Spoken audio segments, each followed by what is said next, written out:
LSU wide receiver Malik Nabers goes under the prospect spotlight. Is he wide receiver two or is he wide receiver one? We're going to talk about this and more coming up next. You are Locked On NFL Draft, your daily podcast covering the NFL Draft. Part of the Locked On Podcast Network, your team every day.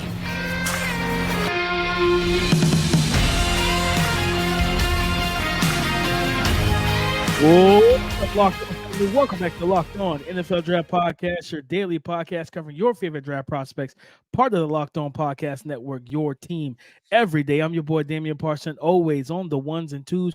You can find and follow me on X at DP_NFL. I'm a national scout and a senior draft analyst. And guys, thank you for making Locked On NFL Draft your first listen today and every day. Shout out for being our everydayers. You know I got to kick this intro to my guy, Mr. LSU himself, Keith Sanchez. You can find and follow him on X at The Talent Code. Keep talking to him, baby.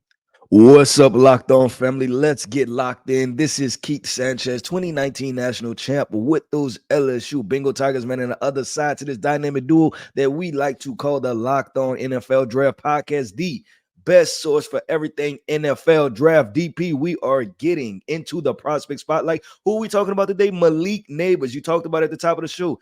Is he wide receiver 2? Or is he wide receiver 1? And some people are saying that he's better than Jamar Chase and Justin Jefferson. DP, I'm going to have some stuff to say about that. But next up, man, we're going to get into the team fits for Malik Nabers, right? We feel that this may be a top 10 prospect, right? So we're going to look at the teams in the top 10. But is there a team outside of the top 10 that needs to trade up for a talent like this? And then DP coming up next, man, is the Coach 'em Up segment. Yes, we pick the prospect and we tell the coaches to coach them up. That's how this general manager thing goes. That's how this NFL draft thing goes. But DP, let's get this thing started. Malik Nabers prospect spotlight. Who is Malik Nabers? Is he better than Jamar Chase and Justin Jefferson? Is he wide receiver 1 in this NFL draft? Let's talk about it. Keith, a guy that comes in, listed right now is 6 foot even, 200 pounds. Now, you from LSU? Did they tell the truth on those websites, or they just like some of the other schools that be, that toggles with the truth a little bit? DP, at LSU, we always tell the truth. We always tell the truth, DP. We always tell the truth. That's LSU. A company man if I've ever seen one, ladies and gentlemen.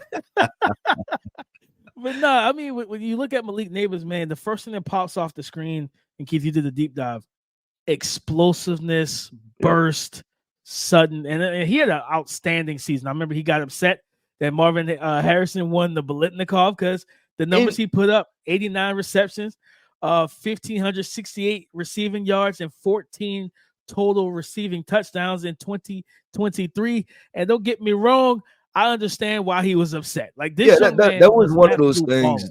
Yeah, well, nobody wanted to go against the grain, right, and say that Marvin Harrison. But if you look at it, Malik Nabers probably had the better wide receiver season, right? And any other year, he's deserving of the Bolitnikov, just winning that trophy. It's Jalen Hyatt's fault from last year because Marvin had no business losing to Jalen Hyatt, so they tried to recorrect it. They tried to correct their mistakes. Yeah, that's definitely what happened. But man, okay, the like you said, the prospect, right? And I did the deep dive on him, man. And we talk about the strengths and the weaknesses, right? This is a guy, like you said, the explosiveness, the alignment versatility, can align outside, can align inside. When they played Bama DP, they put him in a slot, and he did a lot of damage from there, right? And I think he has explosiveness to separate vertically, just running in a straight line, right? And that's a different level of speed, right? You have foot speed to pull away from defenders, but also you look at the ball tracking, right? Being able to track the ball over each shoulder. But what do we love about him, DP, more than anything? Is that dog mentality, right? He's a pit bull. He's going up and get the football. He's going to fight with you. He's aggressive, right? And I talked with a couple guys, scouting the NFL and stuff, and we just having a conversation about Malik Nabers, right? And listen, those type of players, right? You need a couple on your team, right? Those, and sometimes those are usually your better players, right? Would I rather the wide receiver that's complaining that he's not getting the football, or would I rather the wide receiver that don't care and is just going to sit on the bench and whatever happens, right? So you have to give a little to get a little when you talk about that conversation of wide receivers being a diva. But talking in prospect spotlight terms, DP, I think that Malik Nabers is a package. Now I want to ask you, where does he rank as far as I almost want to ask you a pro comp, right? And then when I say rank, can this be one of the best wide receivers in the NFL, or is he a tier 2 threshold type of guy? Because you see the DJ Moore conversations, but the question is DJ Moore a top 5 wide receiver in the NFL? So I want to ask you kind of like the tier what he would rank and then a prospect comp. Yeah, I think he's a more dynamic and explosive version of DJ Moore. DJ Moore is also built a lot different than Malik. Malik runs very hard. Yeah, DJ is a little bit heavier, and that's why I think, and this is the other conversation, because I had experience, recruiting Malik, so I seen him in person. And I'm also seeing the comps to Jamar Chase. Obviously, seen Jamar Chase every single day, and then Malik seen him, through via recruiting visits and stuff. I think that Jamar Chase and DJ Moore are bigger body profiles than what Malik is. Like if I had to guess, Malik is 5'11". He may come in at 200 pounds, but he like it's almost like Jamar Chase and DJ Moore probably an inch taller and 15 pounds heavier, right? Like they're just a little bit bigger guys than what Malik Nabers is. No, 100%. I think for a pro comp, Keaton, I think that you can get a version. Truthfully, I think he has the ability to be that DJ Moore type of receiver, but just a more dynamic version of it. But I think ceiling wise, I think he could. I think his ceiling is really high, and I think this is a potential top 5 type of receiver. I think you can get some Odell Beckham out of him. I truly believe that. Like, I think you can get some Odell Beckham out of him. Now, Odell Beckham was truly, like, even in college, one of the best route runners I remember watching. Like, this dude, the way he sold routes, the tempo, the head, shoulders, everything, the body, like, he did everything to sell a route. I feel like that's not, like, Nabers isn't there yet, but I think he can get there. I think that's the ceiling for me, that he can get up there with a prime OBJ, the ball skills, the speed, the explosiveness, the yak ability, right?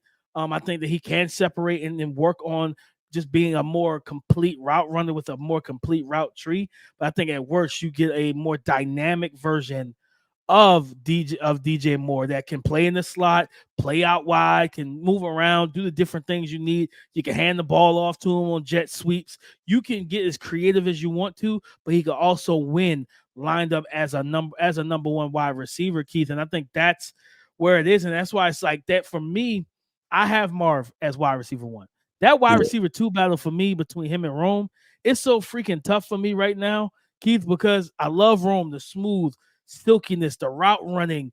Like I'm saying the Rome thing, but Rome reminds me of a more explosive or a more more dynamic version of Keenan Allen, a guy that, you know what I'm saying, where it's like he's gonna route you up, can play at the catch point and everything like that. So that wide receiver 2 battle is tough for me. I have him as 1A, 1B at this particular moment. I'm gonna have to decide by the time we get to the draft. But yeah, Malik Nabers, I think he can be the next OBJ if he develops completely. Yeah, I hope Odell Beckham becomes a Hall of Famer, because I just think he had that type of impact. But I kind of fear that he's probably going to fall. This is why I think he's going to fall into that Ocho Cinco, like Chad Johnson, where their name is going to be much bigger, but they deserve to be in the Hall of Fame. But whatever reason, the writers and the voters don't want to do it. But Malik Nabers, you're asking me who's a comp. I love every bit of him to Steve Smith. I think it's exactly that. Like I think you're getting that. He's not 6'1", 6'2", but outside XY receiver, gonna beat press. He gonna rip his helmet off. He's gonna talk trash. He's gonna, physically overwhelm defensive backs. He's gonna take the physicality of the defensive backs. And I think that's exactly what Malik Nabers is going to do. And you ask him, so you ranking them, right? And because we've heard this conversation too. Jamar Chase, Justin Jefferson, Malik Nabers, who's the best? Man, that's tough to say that, Malik is going to be better than Jamar Chase and Justin Jefferson. And we always talk about the wide receiver position being dependent, right, on the quarterback getting the football. I would rank him still, of those 3. I would rank him 3rd, just because of the route running. I think he can get a little bit more detail with his route running, but I believe that he will get there because I'm betting on the intangibles. And it's something that we don't talk about a lot, DP, and that's the transfer. We talk about traits and like film, what's on film that's translatable to the NFL. We don't talk about traits that's translatable to the NFL, right? Like what temperament do you have to become, a Hall of Fame guy, a Pro Bowl guy, an NFL starter, right? To be able to sustain a career for 10 years in the NFL. We don't talk about traits. I mean, we don't talk about mentality and mental traits, right? And I think Malik Nabers has those. But DP, let's keep this thing going, man. We talked about Malik Nabers, outline who we believe he is as a prospect, but now when you talk about those teams, what teams could we see him going to see all the fireworks? DP, you mentioned Odell Beckham. So I wonder if you're going to mention those New York Giants as a possible destination. Coming up next, man, we get into team fits for Malik Nabers. DoorDash went all out for game day, and DoorDash stuff from all the ads to one lucky winner. Cars, snacks, even tax software. And somehow they pulled it off. I'm a little bummed. I didn't win, but I got to hand it to them. It was one heck of a delivery. Guys, DoorDash is the all-in-one app for your everyday needs, from restaurants and groceries to flowers and gifts. So next time you're running low on dinner ideas, pet supplies, or just time, you can get so much more than you realize delivered. If you didn't have the chance to hit the grocery store last weekend after all the big game commotion, or maybe your bar cart has been mysteriously cleared out, stock back up for the week ahead with delivery from DoorDash. So whatever watch party or anything party you've got coming up, get it delivered with DoorDash. Whatever watch party or anything party that you've got coming up, just get it delivered with DoorDash. Team fits for LSU star wide receiver Malik Nabers. And Keith, going through the top 10, right? We know that Chicago is at 1, Washington, New England, Arizona, the Chargers, the Giants, Tennessee, the Titans, the Atlanta Falcons, the Chicago Bears again, and then those New York Giants. Keith, and I think the first team that I think we keep an eye on is at 4, and that's the Arizona Cardinals. And the reason why is if something crazy happens at 3, where the New England Patriots say, you know what? No, we're going to get us a receiver, right? And they take Marvin Harrison. And now you're the Arizona Cardinals. You're sitting there. I think he pairs well, very well with Kyler Murray, right? Because that explosiveness, the verticality to his game, and the deep ball from Kyler Murray. Yep, that's actually DP my favorite matchup for Malik Nabers. I just think that whether they run, a spread type offense or they do some of the different things they did this year, I think Malik Nabers is the type of guy to match well with Kyler Murray, being that Malik Nabers can take things vertical, right? But then also those bubble screens, those quick screens, right? He almost turns into a running back after the catch, being able to run through arm tackles. He's a tough tackle for defensive backs. But what else I like about him? Kyler Murray is a scrambler, right? So you need those wide receivers that can improvise, right? Like on the run, they can think about, hey, let me adjust to the quarterback. And guess what? He played with Jaden Daniels. Jaden Daniels was the same exact way. So he's going to have that natural ability to just, hey, start the scramble drill. Let me go find a way to get open, right? Let me get here. And then also, you watch Malik Nabers' film, which one of the classic routes that's in the NFL now that Kyler Murray does a good job of doing too, that slot fade, right? Like they execute that perfectly. And I could just see, you're talking about being in the 40-yard line, right? And boom, dialing up the slot fade touchdown to Malik Nabers. I think that parent is explosive. And I will almost say this, and obviously Marvin Harrison Jr., I believe that his skill set is it's across every NFL team, right? Like you can plug and play them. I almost like Malik and Kyler just a little bit more. Now, do I have a in-depth reason why? Not really. I just like it a little bit. I just think that that's a key combination for like explosive offense, just the way that Malik Nabers approaches the game and then what Kyler Murray does in his skill set. Plus, you talk about Keith, like the yak ability, that quick game, the slants, the end breakers, the mesh concepts, right? Off of play action, hitting that quick slant, that 3-step drop off of play action or 2-step drop and getting that fire and that slant in there and then letting Malik Nabers be the yak machine that he is. I think that's a very ideal fit if Marvin Harrison is not there, because they look at Marvin Harrison as their next version of Larry Fitzgerald. Right. Yep. And for me, my comp friend has always been Devontae Adams, like a bigger version of Devontae Adams. But I think the Chargers, Keith, is a team that you pair him with Herbert. I love that fit with him and Herbert. He's like the big DP, arm. I like it. I just keep saying Harbaugh's the DP. He might not get they might run the ball in the second half. DP, they might not They're throw gonna the draft football. Braylon Allen in the second, and they're gonna run the ball 45 times a game. If they let Herbert sling that rock, man, I think you hope for, and I think we've talked about this in the pod. You hope for the step forward from Quentin Johnston, right? Like you hope that down the back stretch of this season, you saw flashes of him putting it together. And if you say, man, we can get that for 17 games with Justin Herbert at quarterback and not Eason Stick or whoever it was at quarterback when Herbert went down, if you can get that, and I mean Herbert targeted him, he just had some drops, some concentration issues. If you can get him locked in and get that confidence back up, and now you have him, because remember they could always, and I think that's a trade target is Mike Williams potentially being a trade target for them, because I think getting his money off the books to where you walk into the season with Malik Nabers, Quentin Johnston, Keenan Allen, Josh Palmer. That's your top 4 wide receivers, and then you have Gerald Everett at tight end. I think that's a really good core, but that's only if, like, for one, they stay at 5, because there's talks about there's a chance they could trade down, right? And depends on what Harbaugh wants to do offensively. Yep, no, I agree 100%. DP, I'm gonna name a couple teams that I wouldn't normally name, but I'm trying to think about a team, right? Team that I'm not excited about, but just kind of one of those. I'm gonna do my best NFL draft analyst conversation, and the first one is the Tennessee Titans. Obviously, what they have D-Hop back next year. Treylon Burks is.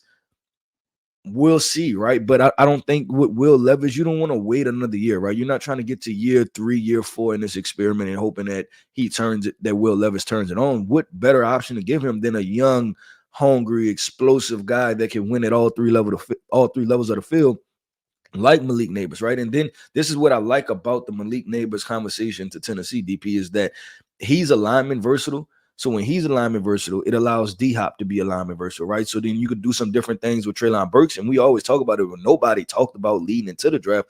Treylon Burks did a lot of different things at Arkansas. Remember that? We talked about how much manufactured production, but you have to have the other players, right, to be able to line in different spots to not just key on Treylon Burks in the backfield, right? Because if you put Treylon Burks in the backfield or put him in motion, right, then everybody's keen on that guy. But when you have a Malik Nabers and a D-Hop, right, you can't afford to just key on Treylon Burks. So I like that. And then the next one, this team keeps drafting high-level skill players. So I'm going to just go ahead and go with the trend, DP, the Atlanta Falcons, right? Now, they're not going to use them, right? They don't do well with using their high-level skill players. But I like Malik Nabers here is because Drake London,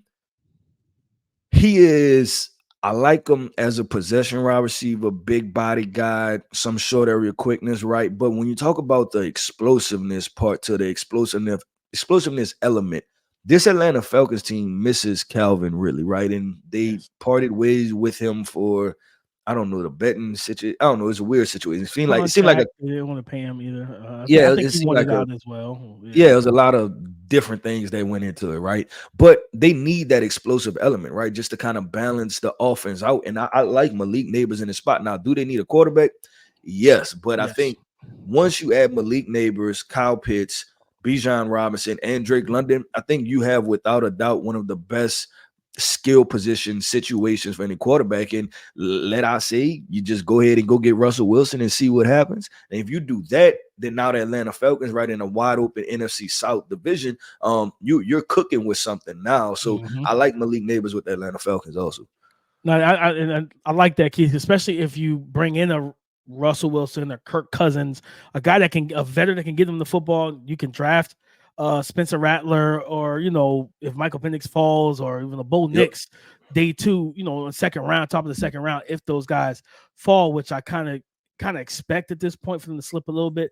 I'm gonna throw out one kind of situation, top 10 still, right? The New York Jets, right? New York Jets with Garrett Wilson, with Aaron Rodgers, and they got Alan Lazard. Okay, they got some good pieces, but you throw him into that offense. Now I know that they got to figure out the Mekhi Becton thing. They do need offensive line, but let's just say free agency, they were able to go and shore up the O-line a little bit more to where they say, hey, we could take a Patrick Paul that we talked about on yesterday's pod, round 2 or 3, and say, you know what, we can develop him, you know what I mean, to get ready to start next year or whatnot. And then Aaron Rodgers walks out of there onto the field for more than 3 minutes, week 1 of 2024, and no injury. He walks out there, he plays a full game with Malik Nabers and Garrett Wilson, with Breece Hall in the backfield. Man, you talk about a team that Josh Allen and the Bills got to worry about. The Miami Dolphins with Tua Tagovailoa got to worry about. The Patriots, y'all just need to worry about rebuilding. So don't worry about none of the teams in your division right now. Just worry about getting better. That's one of those where, you know, they say like competition where you just focus on yourself. Like, man, you just focus on you. You just worry You're not about battling with nobody else in your division. You look in the mirror and you say, I'm my biggest enemy right now. I'm my biggest op. Let's beat myself. Let's get better, man. 1% better every day. Don't worry about the other teams right now, because you're going to probably have a rookie quarterback or whatever. They talking about bringing in a veteran. You got some other stuff you got to worry about. But those other 2 teams were in the playoffs, and I think that you do make a move like this if you're the Jets, man. Aaron Rodgers is going to be happy with it. You know, I mean, I know they talk about trying to trade for Devontae Adams.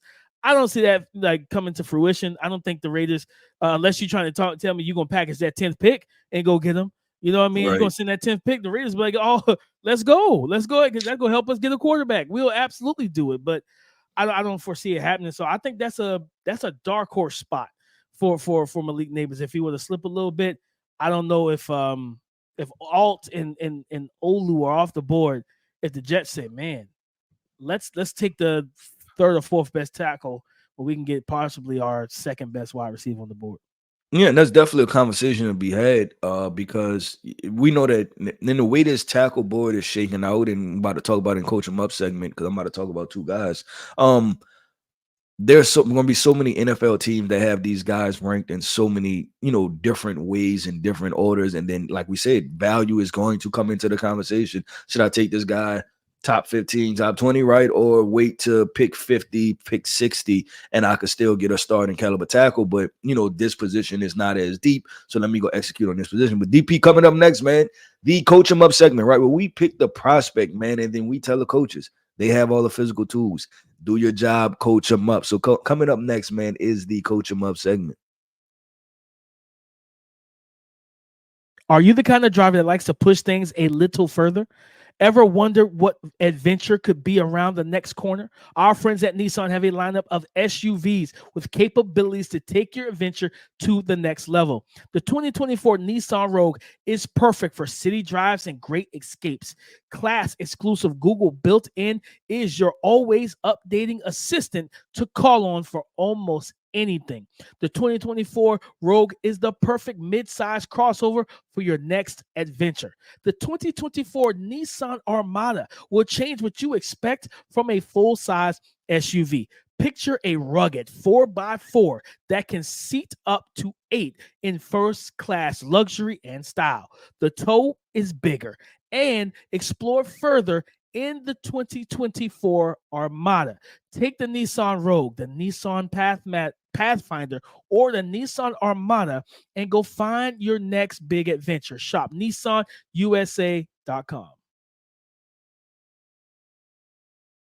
Thank y'all for making Locked On NFL Draft your first listen today and every day. Shout out for being our everydayers, man.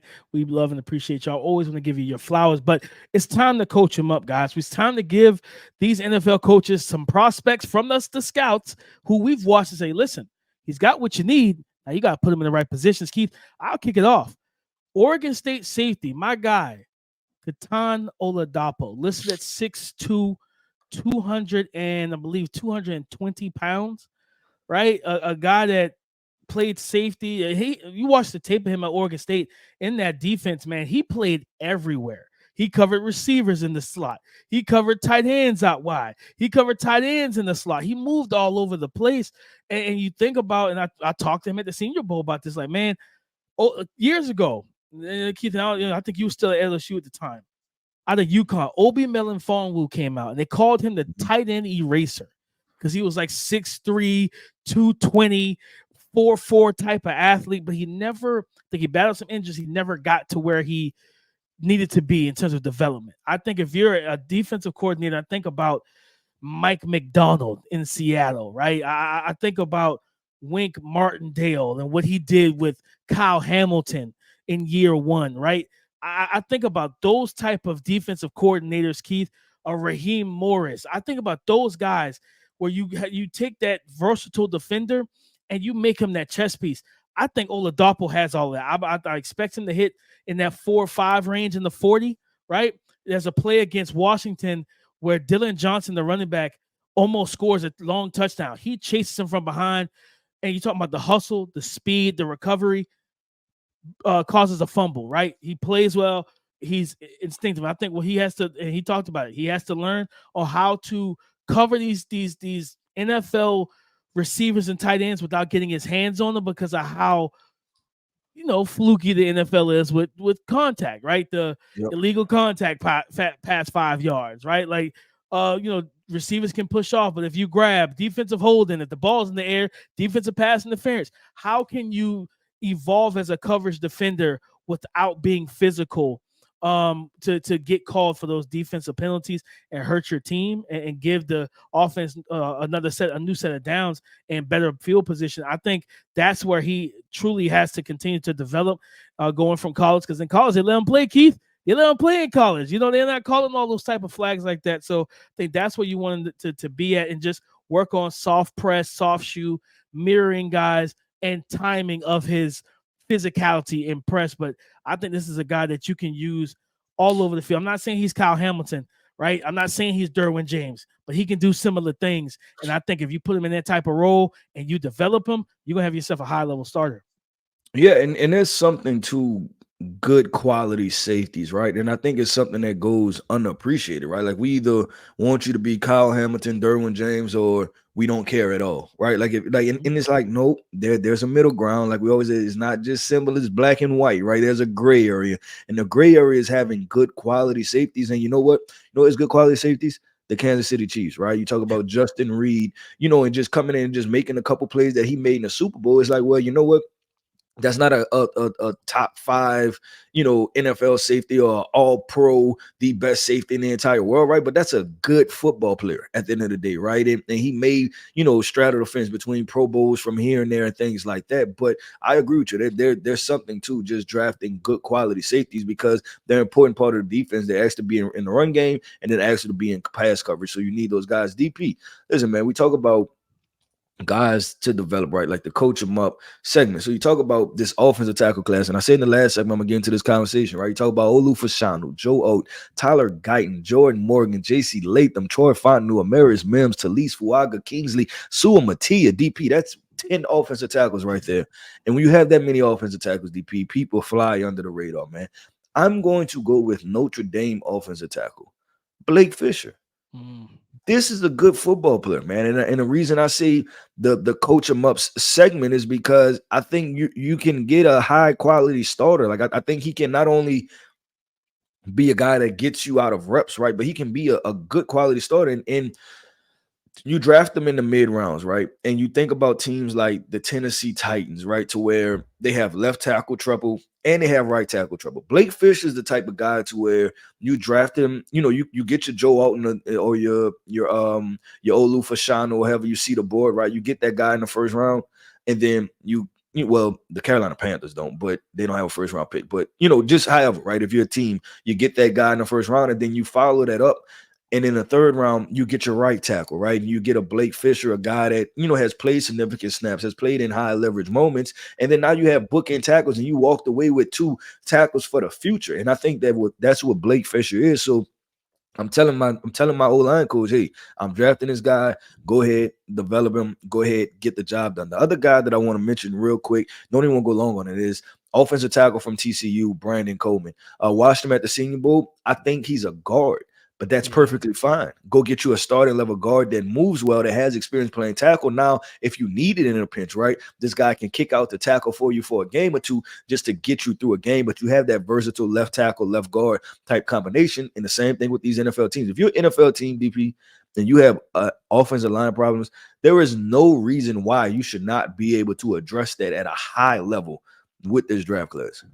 No, I love the Brandon Coleman thing, Keith, because watching him take those snaps at guard, I said, yo, this guy could be a really good guard in the league. Talking about He a guard, physical, yep. strong, but he's also got good athleticism, especially inside. And he battled out there down in Mobile at that spot. And I love that. And Keith, it's crazy because with Blake Fisher, he's just steady Eddie, right? Like he's not flashy. He's not gonna wow you in certain aspects, but he's just a good, sound football player. And you know what? That's what you need at tackle. You just need a good, sound football player 9 times out of 10, right? Like, don't get me wrong, to have Olu's for Shanu's, like athleticism is great, but to just be steady Eddie and know that I can rely on you to keep my quarterback upright, but also open up lanes in the run game. Listen, the 49ers made the Super Bowl with McKivitz at right tackle. McKivitz is probably he's arguably one of the worst, and I'm just being honest, one of the worst right tackles in the league. He's not great, but they made it to the Super Bowl with him, right? Like they played to his strengths, allow him to be good in the run game and not have to have so many true drop back sets. Blake, sometimes it's just be steady, man. Like I don't know how else to put it. It's sometimes just be steady, and I really like that about Blake Fisher. You're talking about a guy that has no buzz for whatever reason right now. Nobody's talking and I about get it. It's a loaded. It's the same thing with receivers. It's such a loaded group in the top 10 to 12 that there's guys that's falling down the board like a Javon Baker that we talk about, but everybody else prior to the Senior Bowl weren't talking about, right? Everybody talked about the Malik Corleys. Jacob Cowan would pop up, here or there, but when you got all these other guys, it's hard. It's easy to fly under the radar. So I really like those two call outs, Keith. Yep, with DP, that wraps up another episode, man, of the Locked On NFL Draft Podcast, man. Your favorite dynamic duo, and where you tap in each and every single day for everything NFL Draft. I want to say shout out to our everydayers. Thank you for tapping in with us each and every single day. Listen, if you haven't hit that like button, go ahead and hit that like button. If you haven't commented, drop a comment. Let us know if you agree or disagree. We had a really good conversation about Malik Nabers. Let us know where he falls amongst the LSU wide receivers. Let us know if he's your wide receiver 1, 2, or 3. We love to have the conversation. Listen, man, I am Keith Sanchez. You can find me on X at The Talent Code. That right there, that is my host, man, Damian Parson. You can find him on X at DP_NFL. Like we always like to see, y'all talk to us because we like to talk back. Go subscribe and follow for free on YouTube or wherever you listen to podcasts to get the latest episode as soon as it is available. Thank you for making Locked On NFL Draft your first listen today and every day. Shout out for being our everydayers, guys. Listen, it is the weekend. It's happy Friday. Y'all have a safe and fun weekend. Come and join us again on Monday. Join the conversation again on Monday on the Locked On Podcast Network, your team every day.